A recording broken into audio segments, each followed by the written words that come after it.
right now we're into this mission to find the apartment of Van Bruggen and see who this guy is and everything. But one thing that people don't know is that we had to cut the second floor of the city, or if you know, you don't know that those missions that right now you're playing were meant to be in the second part of the city.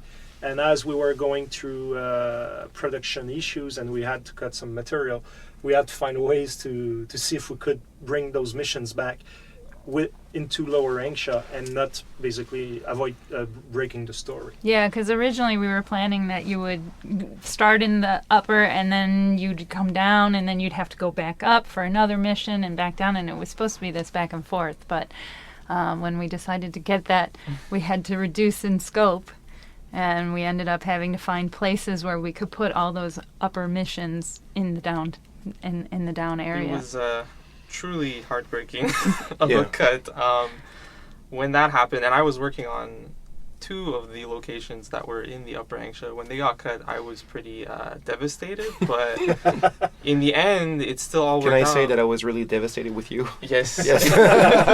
Yes. But in the end it still worked out because all the missions were still able to grab them and bring them down to Lower Angsha, and as a player you had no idea that it was even supposed to go up there. Yeah. So and based on that, I want to point out like the amazing work that you, Mary and Jeff have done, because there's been a lot of cuts on that game, like on any huge game, and it's a very complex story, and it's a story that every bit is quite important to the main, and the way that you guys every time manage to repurpose the locations to accommodate all these cuts, and then have something that was supposed to be in a whole city hub and then bring it into a new city hub that it wasn't supposed to be part of or whatnot is quite amazing. And like Stephen just said, people never noticed it. It doesn't feel tacked on. Not at all. It actually, many times the cuts actually helped to strengthen the story, and cutting an entire city hub above actually made it easier on the writers. That was the right call. We didn't have to come up with tons of content. Yeah,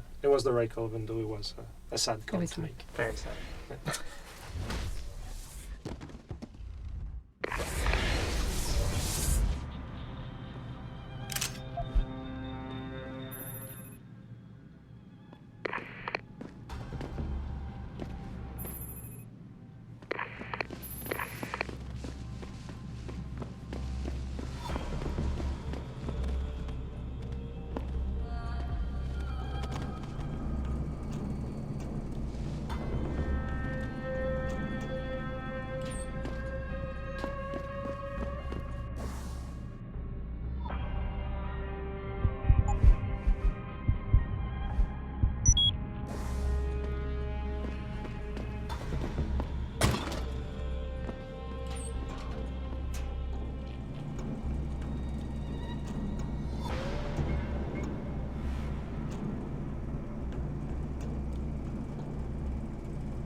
Here we are with the objective of getting the email off of Van Bruggen's computer in order to know where you're supposed to go next. And there is another email on that computer which actually ties into the idea that there is this hidden hacker somewhere in the city of Hengsha who's quite good. He's, as I mentioned earlier, he originated all the Nigerian emails, but he actually has a transcript of the opening conversation in the game, the conspirators with Bob Page all talking, and he kind of has heard that whole conversation and sends an email to Ari Van Bruggen on his computer saying, you've got to come and see this. And if you can find that hacker's computer, you'll get the transcript of the opening conversation.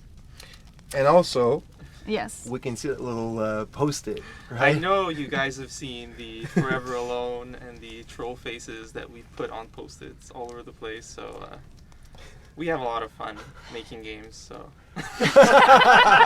Or making games are not fun enough, so we need to add. We have to have some fun in them as well. Yeah.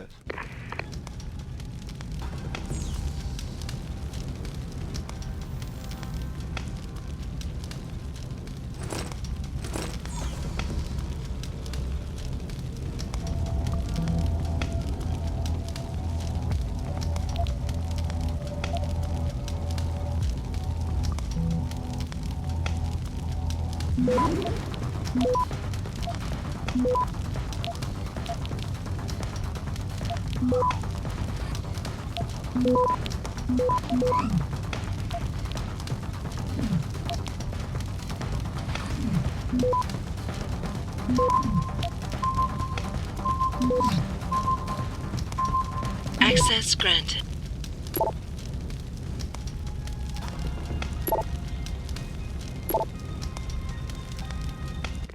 Get word to Pritchard, Malik. The hacker who's been attacking us goes by the handle Windmill. Real name's Ari Van Bruggen. Feldhauer's been brought in to arrest him. Arrest or get rid of? Either way, he found out someone was gunning for him and took off. We need to find him.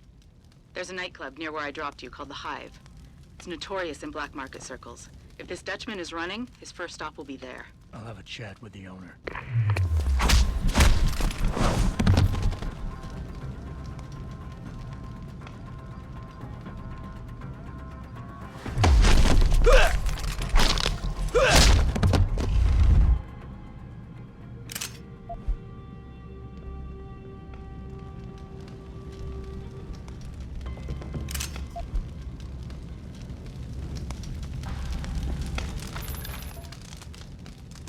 So here we see one of the main vistas of Lower Hengsha that we can see while we're in Lower Hengsha. And it was quite tricky because we used to have the two floors, like we said, we used to have the Upper Hengsha map and the Lower Hengsha. And you would actually take an elevator that would bring you from the top part to the lower part or vice versa. And the roof, like the roof or the floor, depending where you're at, was supported by these huge pillars, like these huge struts, and that's where the elevators were in. And going down or up was a breathtaking view. It was working, actually. It was working. We had it, and even the vista was there. I would say probably like 65% finished. It was just amazing. So every time we would do this, or the player would do this, he would have a really great view of Lower Hengsha, but then we had to cut the Upper Hengsha part, so we lost this great possibility of seeing the city like that. So I really wanted to make sure that there was still a place where we could see it, but then with the level designers, because they had all their constraints with gameplay, visibility, all that kind of stuff, it was hard to figure out where to put it. And then in Ari Van Bruggen's apartment, which also used to be in the Upper Hengsha map as well, at one point I just saw, actually no, it wasn't even me, it was one of the level designers or one of the level artists who said, hey, there's this huge bay window thing, and maybe that's where it could be, and here it is, and it worked out quite well.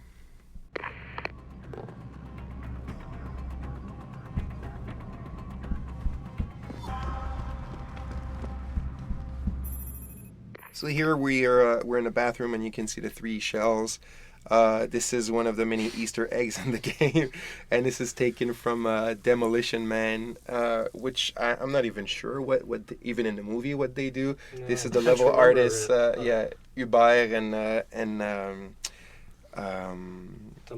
Thomas who had fun with these things, and but I think that's the point in Demolition Man. I think he even the mystery. Even him, he doesn't even know what the shells do, and here they are in the game, and we don't know what they do neither. But Thomas and Hubert were kind of very good at putting a lot of weird stuff in the maps, like they were the funny guys. Hot dogs. Yeah. If you remember, like especially in Upper Hengsha, we had this massive hot dog. But the reason why it was a massive hot dog is an amazing story, because we had the hot dog stand in Detroit, right, to sell the hot dogs, and we needed little hot dogs, modeled, and whoever modeled them, the mustard on the sausage was actually modeled. It wasn't like a texture or whatever. It was like 3D mustard for a thing that took 3 pixels on screen.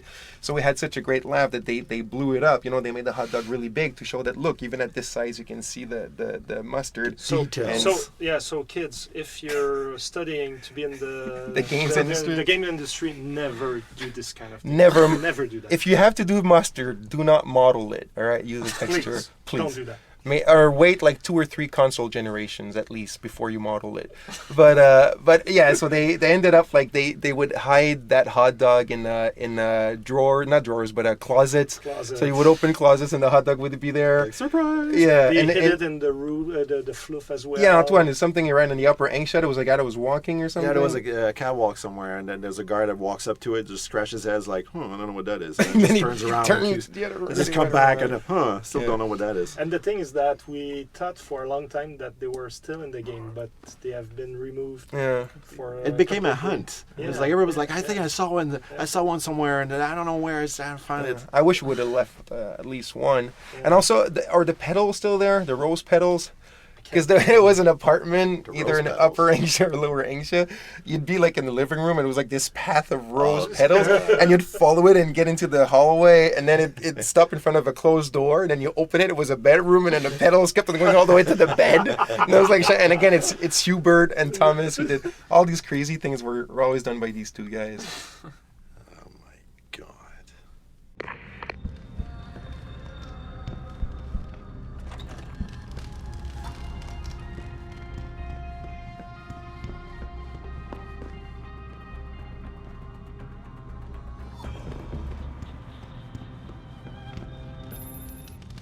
Right in front of you guys, I want you guys to meet our little friend named Chubby.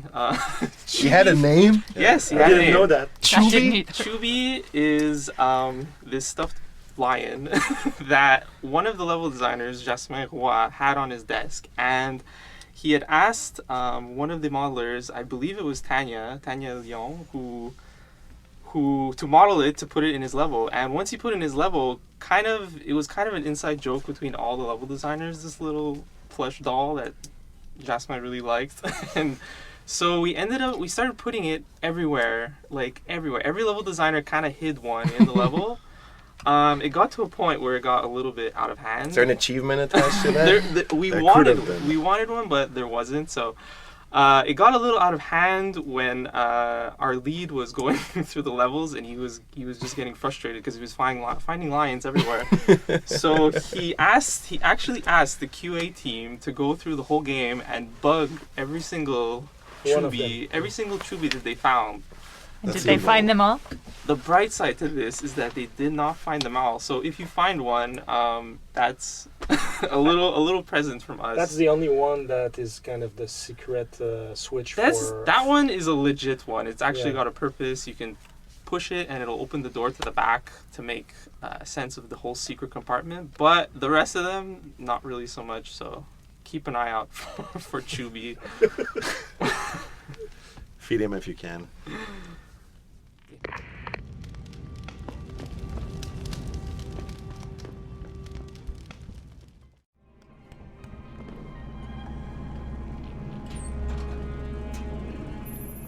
Jensen, figured you might want a heads up before you stroll into the hive.